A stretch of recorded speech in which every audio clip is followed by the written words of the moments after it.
law of attraction කියන එක ගැන අහලා තියෙනවද? law of manifestation. එහෙම දේවල් අහලා තියෙනවා නම් අද කතා කරන්න යන්නේ ඒක ගැන.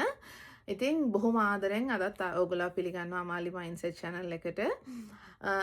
මේ law of attraction, law of manifestation කියන දේවල් මේ දවස්වල හුඟක් ජනප්‍රියයි. හැබැයි ඉතින් හුඟක් අය මේක උත්සාහ කරාට මේක සමහර අයට හරියනවා සමහර අයට හරියන්නේ නැහැ.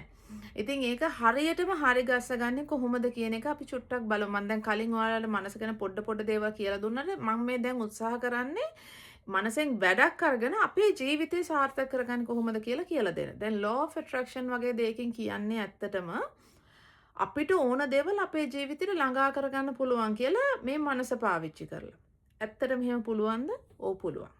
ඒකනම් කතා දෙකක් නෑ. මම මගේ ජීවිත අත්දැකීම් වලින් මං කියනවා අනිවාර්යයෙන්ම මනසින් මේ හිතුවොත් කරන්න බැරි දෙයක් නැහැ. ඉතින් ඒක දැන් ගොඩක් ඒක ගැන කතා කරන නිසා ගොඩක් මිනිස්සු ඒක ගැන ප්‍රසිද්ධ චරිත පවා කතා කරනවා. හැබැයි ප්‍රශ්නයකට තියෙන දැන් මේක දැන් ওই විෂන් බෝඩ් කියනවා මිනිස්සු තමන්ගේ ජීවිතේ ඉස්සරහට වෙන්න ඕන දේවල් චිත්‍රය ඇඳලා මෙහෙම ඉස්සරහ තියා ගන්නවා. සමහරව ඒක හැමදාම කියනවා ඔය මේ affirmations කියලා. ඒ කියන්නේ උදේ හවස කියනවා මම සල්ලිකාරයෙක් මම නිරෝගී ඔහොම කීකේ දේවල් කියලා උත්සාහ කරනවා මේ law of attraction එක practice කරන්න. law of attraction කියන theory එක ඒ දේවල් practice කරන්න, ඒ දේවල් පුහුණු කරන්න මිනිස්සු උත්සාහ කරනවා. හැබැයි ඒක සාර්ථක වෙන්නේ නැති හේතු ගණනාවක් තියෙනවා. කොයි අම්මෝ හරි වීඩියෝ එක කියනවා නම් ඔයාලට මේ තත්පර ගානක් ඇතුළත මේ දේ ඔයගොල්ලෝ ළඟා කරගන්න පුළුවන්. මෙන්න මේ විදිහට ප්‍රැක්ටිස් කරන්න මේ විදිහට මම නම් ඒක විශ්වාස කරන්නේ නැහැ. මොකද එහෙම තත්පර ගානෙන් කරන්න පුළුවන් ඒ තැනට ගියාට පස්සේ ඒ තැනට යන්නේ නැතුව මේ අපි මේ අලුතෙන් මේක ගැන ඉගෙන ගන්න කෙනෙකුට තත්පර ගානෙන් කිසිම දෙයක් achieve කරන්න බෑ. හැබැයි ඒ තැනට මනස ගියාට පස්සේ තත්පර නෙමෙයි ඕනම දෙයක් ක්ෂණිකව අපිට achieve කරගන්න බැරි කමකුත් නැහැ. ඒ නිසා එහෙම කවුරු හරි කියනවා නම් මේ කිසිම දෙයක් දන්නේ නැති කෙනෙකුට තත්පර ගානෙන් මේ හැමදේම අපිට ලබා ගන්න පුළුවන් කියලා ඒ වීඩියෝ එක බලන්න ගත කරන කාලය අපරාධයක් කියලා හිතෙන. හැබැයි මං කලින් කිව්වා වගේ ඒක කරන්න හැකියාව තියෙනවා අර ඒ මනස ඒ තැනට දියුණු කරාට පස්සේ. ඉතින් කොහොමද අපි මේ law of attraction කියන මේ concept එක මේ සිද්ධාන්තය අපේ ජීවිතවලට හරියටම ළඟා කරගන්නේ? හරියටම මේක පිළිපදින්නේ කොහොමද කියලා අපි බලමු.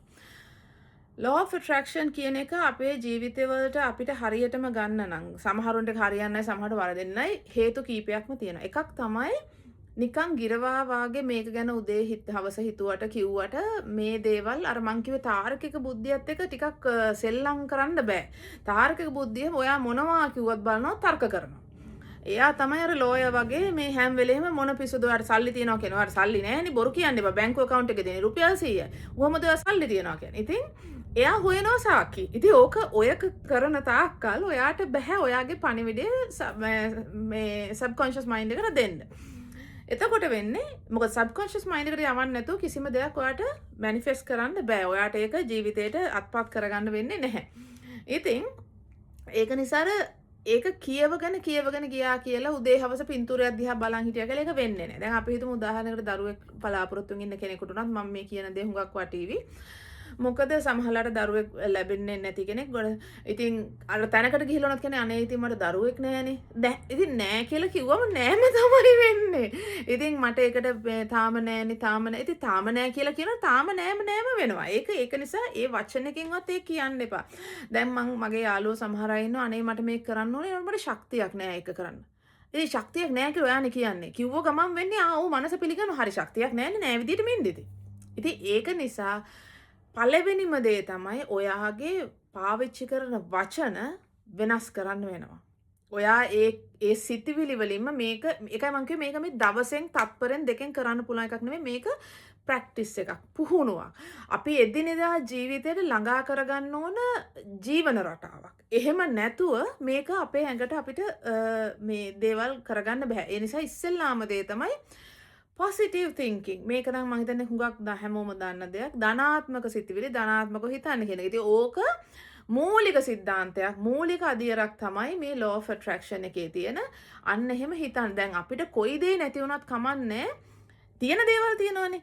ඒව ගැන හිතලා සතුටු වෙනවා. අර වතුර කෝප්පේ භාගේ කතාව තමයි මට කියන්න තියෙන්නේ. වතුර කෝප්පේ උනත් භාගයක් තියෙනවනේ කියලා හිතුවම ඉතින් ඒක සතුටක් නේද? දැන් සල්ලි නැති තැන ගැන හිතන්නේ නැතුව අනේ මට කොච්චර දේවල් මෙතන තියෙනවද? මට අච්චර දේවල් තියෙනවා. දැන් අපි හිතමු ඔයාට ඉන්න ගෙයක් තියෙනවා. සල්ලි account එකේ නැතුව ඇති. හැබැයි ඉන්න ගෙයක් තියෙනවා. ඉතින් ඒ ගෙය ගන්න කොච්චර මුදලක් යන්නේ නැද්ද? ඒ ගෙදර කොහොම හරි ඔයාට තියෙනවනේ ඉතින්. ඉතින් කොච්චර ලොකු කෙනෙක්ද ඔයාට ගෙයක් තියෙනවා. ඔයාට මොකක් හරි අපි හිතමු ඒකත් නෑ. අපි හිතමු ඔයාට පොත් බෑග් එකක් තියෙනවා කියලා. ඔයාට පොට් එකක් තියෙනවා. කොච්චර ලොකු දෙයක්ද? ඔයාට මේ ලොකු පොතක් තියෙනවා. ලොකු පැන්සලක් තියෙනවා. පෑනක් තියෙනවා. ඒ පුංචිම දෙයක් වුණාට කමක් නෑ. ඒක තියෙනවනේ කියලා ඔළුවට හිතන්න ලොකු විදිහට ඒක හිතන්න නානේ මේක ලොකු දෙයක් මේක මට තියෙන එක කියලා. ඉතින් ඔන්න ඔය විදිහට අපි අපේ මේ චින්තනය අපේ මනසේ හිතන විදිහ අපි වෙනස් කරගන්න ඕනේ. අපි කතා කරන වචන වෙනස් කරගන්න ඕනේ. ඒක තමයි පළවෙනිම සිද්ධාන්තය. මේ මැනිෆෙස්ටේෂන් කියන එක අපේ ජීවිතේට ළඟා කරගන්න ඕනේ නම් අපේ මේ මොලෙන් වැඩ ගන්න ඕන නම් අපේ දියුණුව තක. ඉතින් ඔන්න පළවෙනි මේක ඒක. දෙවෙනි එක මොකද්ද කියලා ඊළඟ දවසේ කියන්නම්. එහෙනම් අදට සමු අරගෙන යනවා.